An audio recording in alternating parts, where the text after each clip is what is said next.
স্বাধিকার অর্জন করেছি, কিন্তু তিক্ত অভিজ্ঞতা হলে বারবার আমাদের এই সংগ্রামের সফলতা নিশ্চিত করা হয়েছে।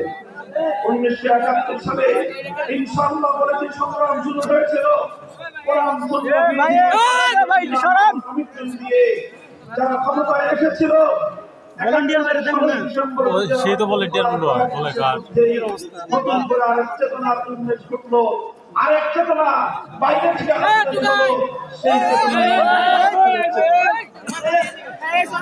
সেই চেতনার নাম হলো বাহাত্তরের চেতনা। বাংলাদেশের মানুষের গণমানুষের ইচ্ছা অভিপ্রায়কে বিখ্যাত দেখিয়ে অন্য আরেকটি দেশের প্রেসক্রিপশন অনুযায়ী ৭২ সংবিধান তৈরি করে ৫০ বছর পর্যন্ত বাংলাদেশের মানুষের অধিকারকে হরণ করা হয়েছে। আর সময় এসেছে কথা বলা। আমরা বলতে চাই, এদেশের হাজার বছরের ইতিহাস ঐতিহ্যকে সামনে রেখে বাংলাদেশের সংবিধান তৈরি হওয়া উচিত। কাজেই ৭১-এর বিজয়ের কয়েক মাসের মধ্যে আমাদের বিজয় ছিনতাই হয়েছিল। ২০২৪ সালে আগস্ট বিপ্লবের পর, যেটাকে এদেশের তরুণ প্রজন্ম দ্বিতীয় স্বাধীনতার যুদ্ধ বলে আখ্যায়িত করছে, এই দ্বিতীয় স্বাধীনতার পর আজও আবার সেই পরাজিত শক্তি পেছন দরজা দিয়ে আমাদের পিঠে ছুরিকাঘাত করবার চেষ্টা করছে। আমরা শান্তির জয়গান গাইছি, আমরা সম্প্রীতির কথা বলছি, আমরা ক্ষমার কথা বলছি, অথচ গতকালকেও গোপালগঞ্জে বিরোধী দলের নেতা কর্মীদের উপর হামলা চালিয়ে আওয়ামী ফ্যাসিবাদী স্বৈরাচারী দুঃশাসনের শক্তি এখনো আমাদের ভাইদেরকে হত্যা করছে। আমরা এত দ্রুতই নিজেরা আমাদের সংগ্রামের কথা ভুলে গিয়ে নিজেদের মধ্যে বিভেদে জড়িয়ে পড়ছি। আমি সকল রাজনৈতিক দলগুলোকে বলবো, যারা ফ্যাসিবাদ বিরোধী সংগ্রামে ছিলেন, আন্দোলন করেছেন, ১৫ বছর পর্যন্ত রাতের বেলায় বাসায় ঘুমাতে পারেন নাই, কোনদিন ধান খেতে, কোনদিন জঙ্গলে, কোনদিন নৌকায় করে নদীর মাঝখানে ফেরারি জীবন আপনাদেরকে যাপন করতে হয়েছে। কতটুকু সময় শহরে দেখেছেন, কোর্টের বারান্দায় আর হাসপাতালের বিছানায় ছুটে ছুটেই আপনাদের সময় অতিক্রান্ত হয়েছে ১৫ বছর। এমন এক স্বৈরাচারী, পৃথিবীর ইতিহাসের নিকৃষ্টতম স্বৈরাচারী চাপাকল থেকে আল্লাহ মুক্ত করেছেন। আমাদের সংগ্রাম আরো বাকি আছে। ফ্যাসিবাদের অবশিষ্ট শক্তিকে বাংলাদেশ থেকে উৎখাত না করা পর্যন্ত এদেশে আমরা কেউ নিরাপদ নই। সীমান্তের অপর প্রান্ত থেকে আবার এখন সংবাদ পাঠান, চট করে ঢুকে পড়ার পায়তারা ঠান্ডা করতেছেন। আবার যেখানে আছেন ভালো আছেন, ওখানে থাকেন, আমরা ধরে আনবো সময় মতো। এর আগে ঢুকবার চেষ্টা করবেন না। এদেশের মানুষের কবলে পড়লে কত ধানে কত চাল হয় হিসাবটা বুঝে পাবেন। শেখ হাসিনা ৫০ বছর পর্যন্ত যে রাজনীতি করেছে, আমি বলি তার রাজনীতির অনেক বৈশিষ্ট্য, প্রধান দুটি বৈশিষ্ট্য ছিল। তার ১ নম্বর বৈশিষ্ট্য, শেখ হাসিনার রাজনীতি ছিল প্রতিশোধের রাজনীতি। ৭৫ সালে তার বাবাকে কেন খুন করেছিল মানুষ, কেন অভ্যুত্থান হয়েছিল ১৫ই আগস্ট, সে কথা তিনি ভুলে গেছেন। তিনি সাদা মায়ের বুক খালি করেছিল বাকশালীরা। বাংলাদেশের মুক্তিযুদ্ধ এত মানুষ মারা নাই, সেই পরিমাণ মানুষ ৭১ থেকে ৭৫-এর ১৫ই আগস্ট পর্যন্ত এদেশে হত্যা করা হয়েছে। সেই মানুষের জন্য কোনো মায়া নাই, কোন চোখের অশ্রু নাই, সব চোখের অশ্রু শুধু ১৫ই আগস্টের জন্য। এই বৈষম্য ভালো না। যে সকল মানুষ নিরীহ নিরপরাধ নারী শিশু ১৫ই আগস্টে নিহত হয়েছেন, তাদের জন্য আমরা সমবেদনা প্রকাশ করি। কিন্তু শুধু নিহত তারাই হন নাই, তাদের রক্তের যেমন দাম আছে, ওই ৩০,০০০ মায়ের চোখের অশ্রুর কোনো মূল্য নাই। যাদের সন্তানদেরকে, যুবকদেরকে তুলে নিয়ে গিয়ে আপনার বাবা হত্যা করেছিল, সিরাজ শিকদারদের জীবনের কোনো মূল্য ছিল না।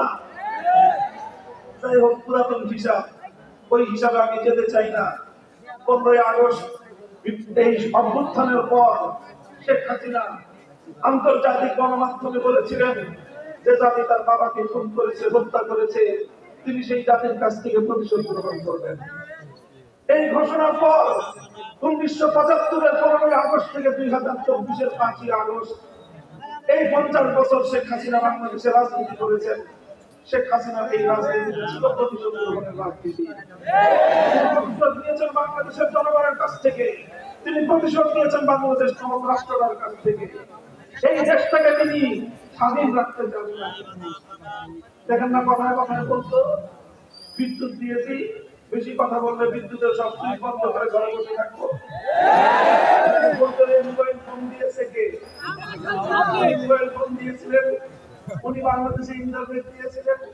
সারা পৃথিবীর মানুষ যখন মোবাইল ব্যবহার করে অগ্রসর হয়ে গেছে, বাংলাদেশের মোবাইল দেন। এই ছিল ওনার ভাবখানা। পদ্মা সেতুটা মনে হয় যে ওরা 5 লাখ টাকা দিয়ে উনি বানিয়ে দিয়েছিলেন। এই অবস্থা করতেন। এই অবস্থা করে তিনি এই বাংলাদেশটা সম্পর্কে তার ধারণা এটাই ছিল, বেশি বাড়াবাড়ি করবা, বাংলাদেশ থেকে ভারতের অন্য রাজ্যে বানায় দিব। এটা ছিল তার রাজনীতি। এজন্য ভারতে গিয়ে তিনি মাথার মধ্যে তিলক করেন। তাকে মুখ্যমন্ত্রীর ঘোষণা দেওয়া হয়, তিনি মুসকি মুসকি হাসেন। বাংলাদেশের মানুষ সেদিনই বলে দিয়েছিল, বাংলাদেশের ক্ষমতার মস্তদে আমরা স্বাধীন আত্মমর্যাদা সম্পন্ন প্রধানমন্ত্রী চাই, চিরস্থায়ী মুখ্যমন্ত্রী দেখতে চাই না।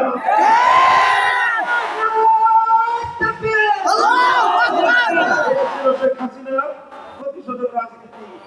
শেখ হাসিনার রাজনীতি ছিল বিভাজনের রাজনীতি। 2024 সালের ছাত্র জনতা অভ্যুত্থানের মাধ্যমে তার বিভাজনের রাজনীতি পরাজিত হয়ে বাংলাদেশের মানুষের মধ্যে অভূতপূর্ব ঐক্য সূচিত হয়েছিল। ঐক্যই ছিল বাংলাদেশের আগস্ট বিপ্লবের শক্তি।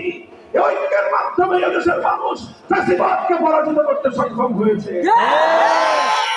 আমাদের ধরে রাখতে হবে।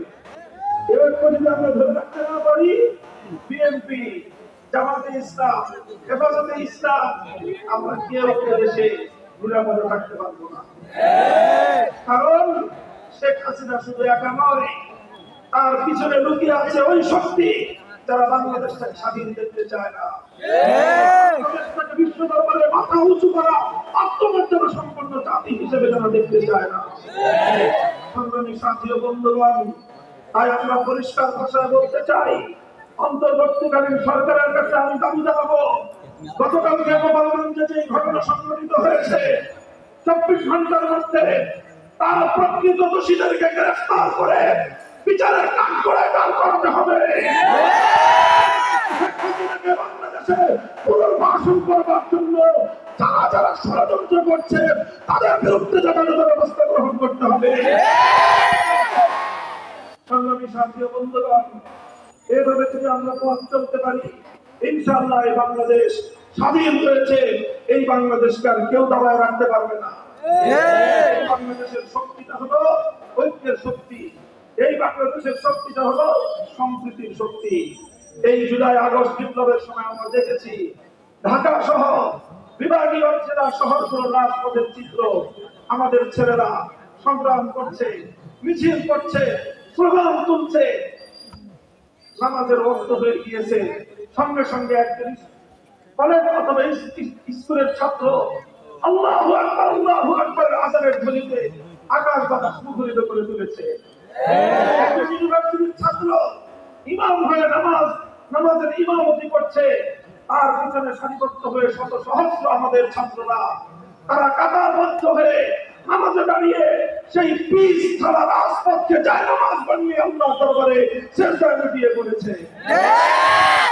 এরপরে নামাজের পরে খোদার দরবারে ফরিয়াদের হাত উত্তোলন করে চোখে অশ্রু ছেড়ে দিয়ে আল্লাহর সাহায্য কামনা করেছে। এরপরেই 5ই আগস্ট সফল হয়েছে। কাজে মনে রাখতে হবে, এই আগস্ট বিপ্লব ইসলামের নামে হয়েছে। এই আগস্ট বিপ্লব আল্লাহর কাছে ফরিয়াদ জানিয়ে হয়েছে। আগস্ট বিপ্লব আল্লাহু আকবারের আওয়াজ এবং ধ্বনি উচ্চারণ করে হয়েছে।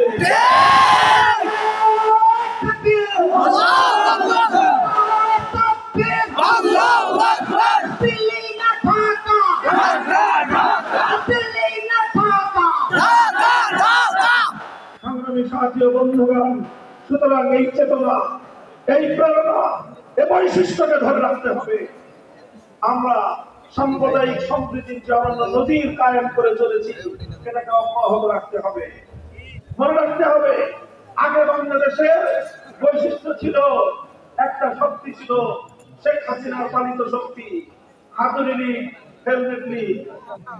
এই রাতের অন্ধকারে সংখ্যালঘু হিন্দু বৌদ্ধ খ্রিস্টানদের উপর কালনাগিরি হয়ে চোখ মারত, দিনের আলোতে আবার তারাই বোঝা হয়ে থাকতে আসতো। এই নাটক করেছে আওয়ামী লীগ। এই নাটকের কলাকুশীলতা এখন বাংলাদেশের দৃশ্যপটে নাই, এই জন্য এখন আর নাটকও নাই।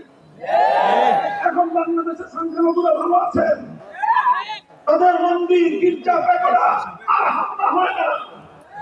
হিন্দু ধর্মাবলম্বীদের কোন ব্যবসা প্রতিষ্ঠান, তাদের বাড়ি ঘর গুলোতে কেউ আক্রমণ চালায় না, কারণ আক্রমণকারী আওয়ামী লীগেররা এখন পালায় আছে।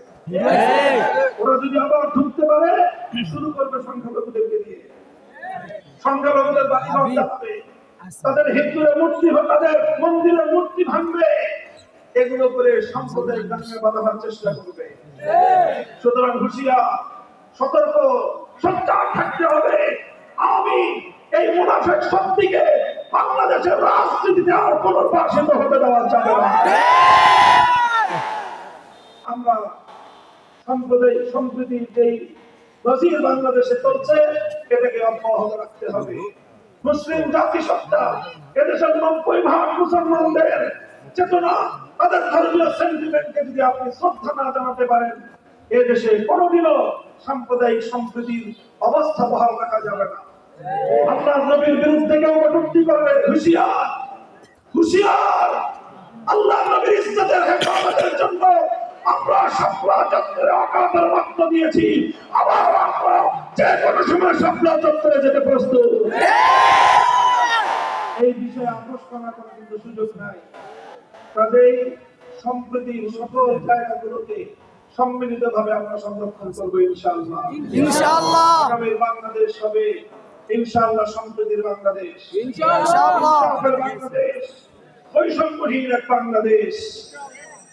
আখেরি পয়গাম, পূর্ণাঙ্গ বৈষম্যহীন সমাজ গড়তে হলে, ইনসাফ ভিত্তিক একটি সমাজ গড়তে হলে, মানব রচিত তন্ত্র মন্ত্র দিয়ে সেই পূর্ণাঙ্গ সফলতা কোনোদিনও পাওয়া সম্ভব হবে না। সেজন্য প্রয়োজন আল্লাহর জমিনে আল্লাহ প্রদত্ত রাজনৈতিক বন্দোবস্ত, প্রতিনিধিত্বের রাজনীতি তথা খেলাফত ব্যবস্থা বাস্তবায়ন করতে হবে। আমাদের খেলাফত মজলিস আপনাদেরকে সে আহ্বান জানাচ্ছে, আগামী দিনে আমরা বাংলাদেশের জনগণকে সঙ্গে নিয়ে আমাদের এই আল্লাহর জমিনে আল্লাহর দেওয়া যে ব্যবস্থা, হাজার বছর ধরে এই জনপদের মানুষের যে আকাঙ্ক্ষা, সেই আকাঙ্ক্ষা বাস্তবায়নে আমরা ইনশাআল্লাহ খেলাফত ভিত্তিক একটি ইনসাফ রাষ্ট্রবাদী কায়েম করতে চাই। আপনারা প্রস্তুত থাকবেন তো ইনশাআল্লাহ? খেলাফত মজলিস, খেলাফত যুব মজলিস, ছাত্র মজলিস সহ আমাদের সংগঠনের পতাকাতলে আপনারা শামিল হন। আমাদের সংগ্রাম চলছে, চলবে দেশের জন্য, মানুষের জন্য, মানবতার জন্য। আমাদের এই অবিরত সংগ্রাম অব্যাহত থাকবে ইনশাআল্লাহ। দেখা হবে রাজপথে, কথা হবে স্লোগানে স্লোগানে। সকলকে আবার আজকের এই সমাবেশে কষ্ট করে যোগদান করে দীর্ঘ সময় অপেক্ষা গ্রহণ করবার জন্য আন্তরিক অভিনন্দন জানিয়ে বক্তব্য শেষ করছি। আখির দাওয়ানা আলহামদুলিল্লাহি রাব্বিল আলামিন। বাংলাদেশ জিন্দাবাদ, বাংলাদেশ খেলাফত মজলিস জিন্দাবাদ। নাসরুম মিনাল্লাহি ওয়া ফাতহুন করিম। আসসালামু আলাইকুম ওয়া রাহমাতুল্লাহ।